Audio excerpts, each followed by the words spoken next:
안녕하세요. 분석가 A입니다. 최근 한국의 우주산업, 이른바 뉴스페이스가 정말 뜨겁죠? 그 중심에 있는 기업, 바로 나라스페이스인데요. 오늘 분석가 B님과 함께 이 기업을 속속들이 파헤쳐 보겠습니다. B님, 안녕하세요. 자, 본격적인 분석에 앞서서요. 잠시 안내 말씀 하나 드리겠습니다.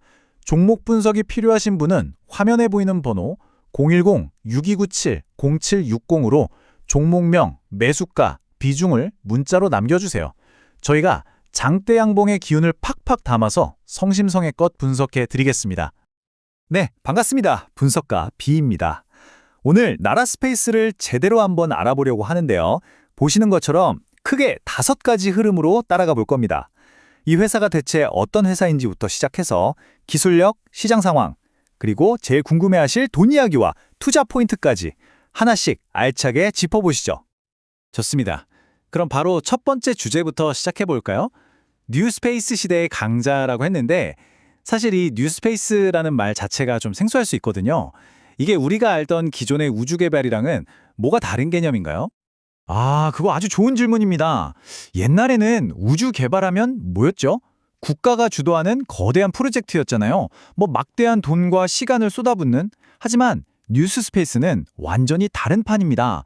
스페이스X를 떠올리시면 쉬워요. 민간 기업들이 훨씬 싸고 빠르고 또 창의적인 방식으로 우주 시장을 공략하는 거죠. 한마디로 우주 산업의 패러다임이 바뀐 겁니다. 아하, 그러니까 그 새로운 패러다임, 뉴스페이스 시대의 한국 대표 선수가 바로 나라스페이스다 이 말씀이시군요. 2015년에 설립해서 초소형 위성 한 우물만 파온 회사네요. 근데 B님, 여기서 눈에 띄는 게 16U 관측 초소형 위성 상용화 이 부분이거든요. 이게 기술적으로 어떤 의미가 있는 건가요? 네, 맞습니다.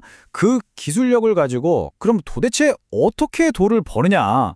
이게 중요하겠죠? 자, 두 번째 파트입니다. 핵심 기술과 비즈니스 모델을 한번 뜯어보겠습니다. 나라스페이스가 어떻게 가치를 만들어내는지 그 구조를 한번 살펴보시죠. 네, 보통 위성 회사라고 하면 그냥 위성 만들어서 파는 거 아닌가 이렇게 단순하게 생각하기 쉬운데요. 나라스페이스의 사업 모델은 그보다 훨씬 더 입체적이라고 들었습니다. 구체적으로 어떤 사업들을 하고 있는 거죠?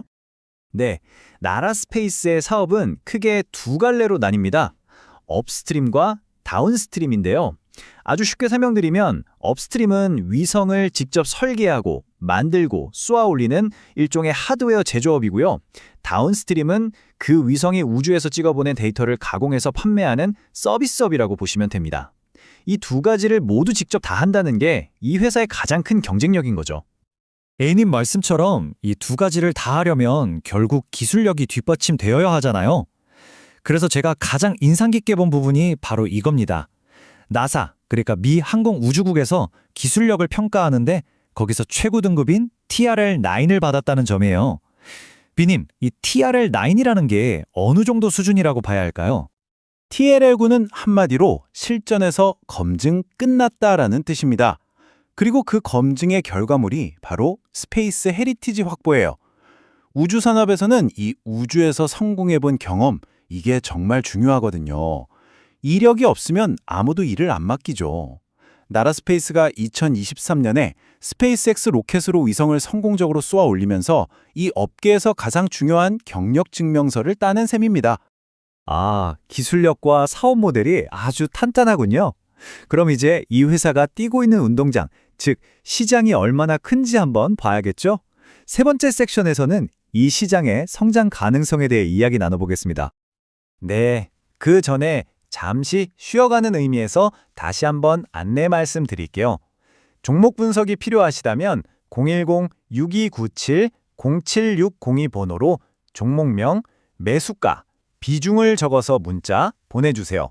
저희가 장대 양봉의 기운을 담아서 꼼꼼하게 분석해드리겠습니다. 자, 시장 성장세를 한번 보시죠. 정말 말 그대로 폭발적입니다.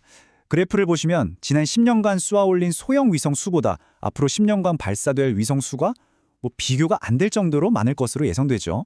시장 자체가 지금 기하급수적으로 커지고 있는 겁니다. 그렇죠.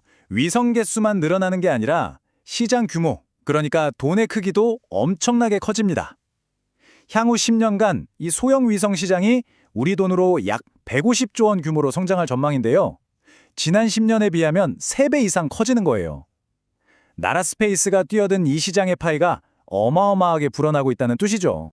민님, 근데 이렇게 커지는 시장, 특히 우리나라 안에서 나라스페이스의 입지가 정말 독보적인 것 같습니다. 아니, 2024년에 대한민국 정부가 발주한 초소형 위성 사업을 100% 그대로 싹쓸이 수주했다는 건 이건 정말 대단한 거 아닌가요? 네, 이제 많은 분들이 가장 궁금해하실 부분입니다. 그래서 돈은 잘 벌고 있나? 앞으로는 어떨까? 네 번째 섹션, 회사의 재무 상태와 미래 성장성에 대해 솔직하게 이야기 나눠보겠습니다. 재무 전망을 보면요. 2025년의 예상 매출이 132억 원으로 아주 폭발적인 성장이 기대되는데요. 그런데 미님, 한 가지 궁금한 게 있습니다.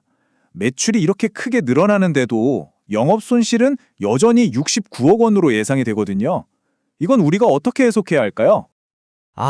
그게 바로 이 회사의 성장 전략을 보여주는 대목입니다. 2025년 매출 구성을 보면 답이 나와요. 매출의 83%, 거의 대부분이 위성을 만들어주는 업스트림에서 나오죠.